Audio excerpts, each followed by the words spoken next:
Hello guys നമ്മളൊരു ഏകദേശം ഒരു 3 മണി 4 മണി ആ ഒരു ടൈമൊക്കെ ആയപ്പോഴത്തേക്കും ഒരു സ്പോട്ട് കണ്ടുപിടിച്ച്. ആ സ്പോട്ടിലാണ് നമ്മൾ ബൈറ്റിട്ട മീൻ കയറി വെട്ടും. അതുപോലത്തെ ഒരു സ്പോട്ട് നമ്മൾ ചെന്നപ്പോഴാണെങ്കിൽ ഈ വളത്തുവളത്തിലൊക്കെ മീൻ കിടക്കത്തില്ലേ, അതുപോലെ വരാൽ കിടക്കുന്നു. നമ്മൾ നേരെ അവിടെ നിന്ന് തന്നെ പച്ചക്കുതിരയും പിടിച്ച് ഇതുപോലെ തവളയും പിടിച്ച് നമ്മൾ അവിടെ തന്നെ ഇട്ട്.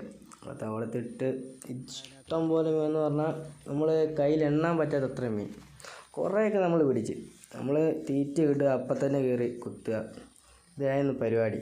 അങ്ങനെ കുറേ പിടിച്ച്. പിന്നെ ചേട്ടന്മാരെയൊക്കെ വിളിച്ച് അവന്മാർ കവറൊക്കെ കൊണ്ട് വന്ന് നമ്മളതങ്ങനെ പിടിച്ച് ഇങ്ങനെ പോയി. കുറേ നേരത്തേക്കും സന്ധ്യയായി.